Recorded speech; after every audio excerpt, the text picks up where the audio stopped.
And as I was saying to someone the other day, it's been 4 years of thinking that things are about to kick off. Basically, it's been 4 years of thinking, oh, but things are about to explode, or things are going to go wild. What do you think? Like, are you wavering in your belief that something might happen with this stock, or are you still like firmly in the let's just see what happens camp? I've never been in the let's just see what happens camp. And just for full disclosure for everyone watching the show, um, Josh, right, the host of the show, I've never talked to you, text you. No, This is no, our first communication.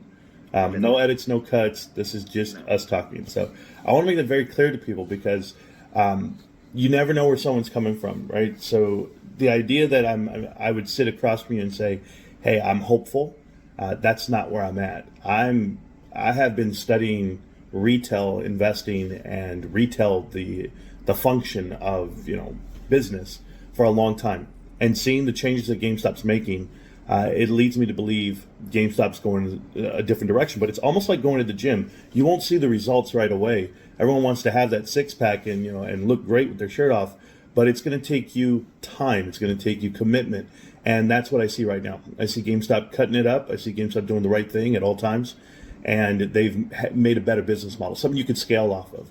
So that's what I've been noticing for GameStop. Interesting. So you say go in a different direction. What do you mean by go in a different direction? Well, let's think about it. And at the time when Ryan Cohen was coming into GameStop and writing to the board of directors, they had history of working with multiple different companies, and I would say equated to being having relations with private equity. I've always said this part where private equity gets into companies and they do leverage buyouts, publicly traded companies where they leverage the company. And GameStop had debt. GameStop expanded beyond any footprint that would be viable. They call it overstored, where you have more square footage than dollars coming in. And at that point, GameStop started cutting stores and started cutting the fat. And you can become viable, you can become profitable, you can sustain, you can stay alive forever if you stretch it out long enough. But it looked like everyone was writing GameStop off for dead, and Ryan Cohen came in and with a decisive plan. And Matthew Furlong was the CEO before him, and I was noticing Matthew Furlong was not making the changes drastic enough, fast enough. It was like kind of trying to save face. It was like, okay, we can make a cut, but not too much. And it came to a point where you had to hit it hard, go cold turkey, for the lack of a better term. You had to go in there, chop it all off, and see what you can handle. And I think GameStop's been doing that.